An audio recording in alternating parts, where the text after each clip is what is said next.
ለምን ረጋ ያሉ ወንዶች ከጩኸታም ወንዶች ይልቅ አደገኛ ናቸው? ጩኸታሙ ሰው እንዲፈሩት ይፈልጋል። ረጋ ያለው ሰው ግን አስቀድሞ ተፈርቷል።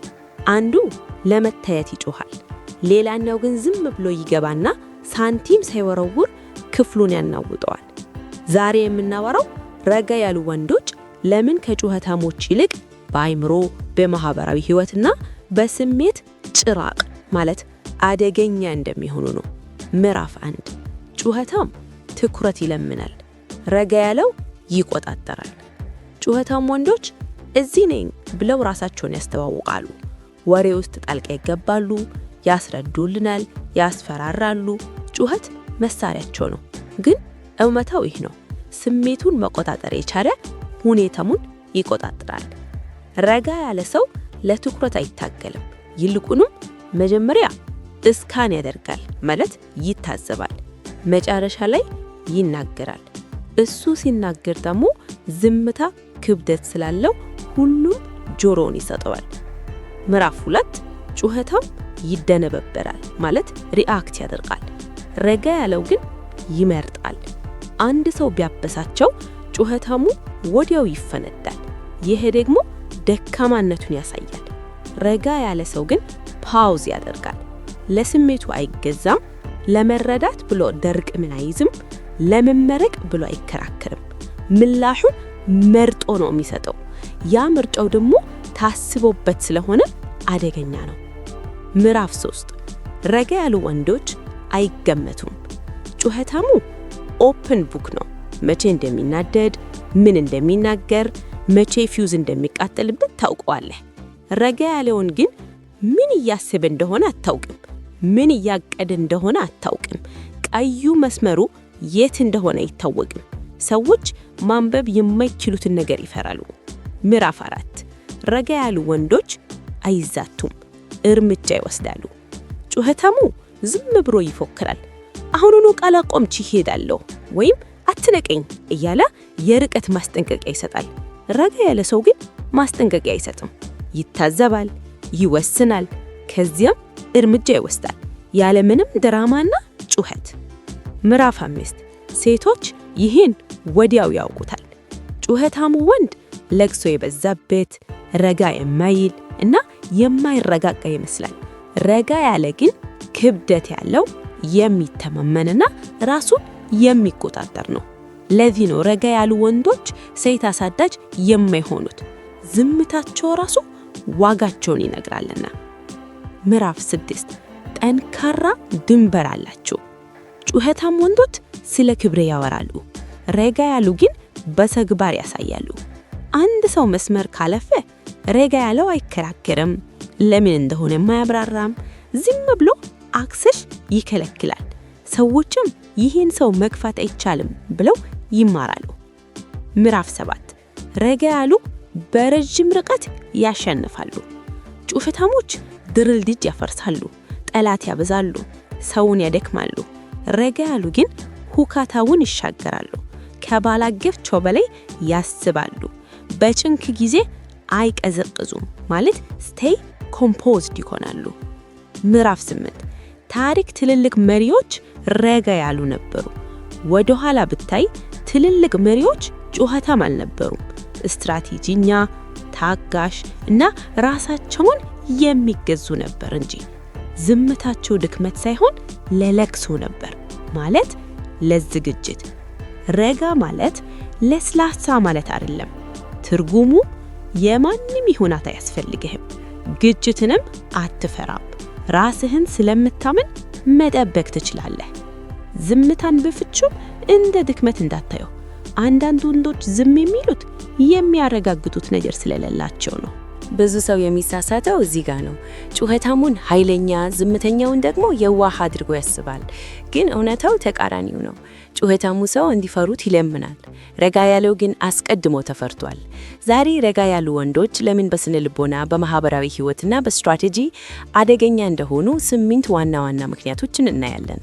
እስከ መጨረሻው አብራችን ቆዩ። ጩኸታም ወንዶች ራሳቸውን ለማስተዋወቅ ይጥራሉ። በሄዱበት ቦታ ሁሉ የሰው ትኩረት ካላገኙ ኦክሲጅን እንደጠፋበት ሰው ይጨነቃሉ። ድምፃቸውን ከፍ አድርገው በመናገር ሰውን በማቋረጥ እና በማስፈራራት የበላይነታቸውን ለማሳየት ይሞክራሉ። ነገር ግን የስነ ልቦና ባለሙያዎች እንደሚሉት ጩኸት የውስጥ አለመተማመን መሸፈኛ ጭንብል ነው። ረጋ ያለው ሰው ግን ትኩረት አይለምንም። ትኩረት ራሱ ፈልጎት ይመታል። እሱ ክፍል ውስጥ ሲገባ ያለው ዝምታ የራሱ የሆነ ክብረት ወይም ግራቪቲ ያለው፣ ሳይናገር ተሰሚነት አለው፣ ሳይጮህ ይከበራል። አንድ ሰው ሲሰድበው ጩኸታሙ ወዲያው ይፈነዳል። እንዴት እኔን እንዲህ ይለኛል ብሎ ክብሩን ለማስመለስ ይሟገታል። በዚህ ጊዜ ያ ሰው ቁልፉን ሰጠው ማለት ነው። ማንኛውም ሰው በቀላሉ ሊያናድደውና የፈለገውን ቦታ ሊያደርሰው ይችላል። ረጋ ያለው ሰው ግን የስሜቱ ንጉሥ ነው። አንድ ሰው ሊያበሳጨው ሲሞክር ዝም ብሎ ያየዋል።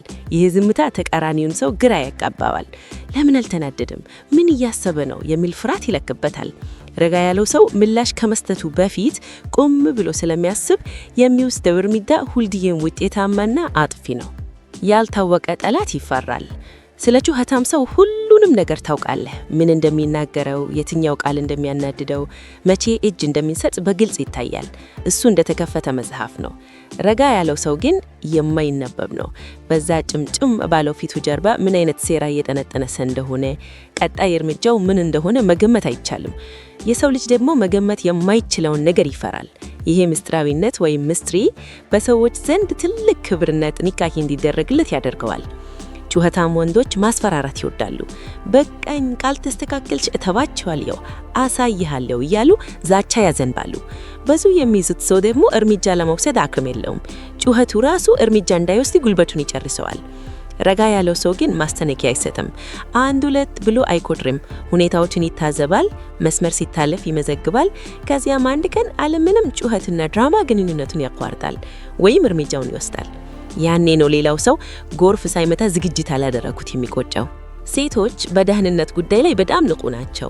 አንድ ወንድ በትንሽ በትልቁ የሚጮህና የሚቆጣ ከሆነ በውስጧ ይህ ሰው ነገ ትልቅ ችግር ቢመጣ ራሱን መቆጣጠር አይችልም የሚል መልእክት ይደርሳታል። ጩኸታም ወንድ በሴቶች አይን ሕፃን ወይም ኢምቹር ሆኖ ይታያል። ረጋ ያለ ወንድ ግን አለት ነው። ማዕበል ቢመጣ የማይነዋወጥ፣ ችግር ቢፈጠር መፍትሄ ላይ የሚያተኩር መሆኑን ዝምታው ይናገራል። ይህ መረጋጋት ለሴቶች ትልቅ መሳብ ኃይል አለው። እሱ ለፍቅር አየምንም፣ ለክብር አይሟገትም። መረጋጋቱ ራሱ የማንነቱ ማረጋገጫ ነው።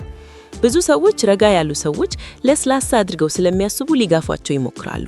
ነገር ግን ረጋ ያሉ ወንዶች እንደ ብረት የጠነቀ ድንበር ወይም ባውንድሪ አላቸው። ልዩነቱ ድንበራቸውን በንግግር ሳይሆን በተግባር ነው የሚያስከብሩት። አንድ ሰው ካከበረው አክብሮ ያዘዋል። ካልሆነ ግን ያለምንም ንግግር አክሰስ ይከለክለዋል። ለምን አትደውልልኝም ብለህ ብትጠይቀው እንኳን ምክንያቱም አታክብረኝም ብሎ አይከራከርም። ዝም ብሎ ይርቀሃል። እንዲህ አይነት ሰዎችን ማጣት ደግሞ ትልቅ ኪሳራ እንደሆነ ሁሉም ስለሚያውቁ ማንም ሊገፋቸው አይደፍርም። ጩኸታሞች ቶሎ ይዝላሉ። በየመንገዱ ከሰው ጋር በመጋጨት በየፌስቡክ ኮሜንት መጥላትና በየቦታው ጉልበታቸውን በመጨረስ አቅም ያጣሉ። ረጋ ያሉ ወንዶች ግን ጉልበታቸውን ይጎተብራሉ። በትላልቅ ዓላማዎች ላይ ያተኩራሉ። በንግድ ዓለም ውስጥ በፖለቲካም ሆነ በቤተሰብ አመራር ማዕበሉ እስኪያልፍ ድረስ በትዕግስት መጠበቅ የሚችሉ ናቸው። ሌሎች በስሜት ተገፋፍተው ስህተት ሲሰሩ፣ እነሱ ግን በሰከነ አእምሮ ሁኔታውን ወደ ጥቅማቸው ይለውጡታል። የዓለምን ታሪክ የቀየሩ መሪዎች፣ የጦር አዝማቾች እና ስኬታማ ሰዎች ብታዩ አብዛኞቹ ዝምተኞች ናቸው። እነሱ ራሳቸውን ለማሳየት አይሯሯጡም። ስራቸው ይነገራቸው ይተዋሉ። ጠላቶቻቸው በጩኸት ሲደናበሩ፣ እነሱ ግን በዝምታ መቃብራቸውን ይቆፍራሉ። የዛሬው መልእክታችን አንድ ነው።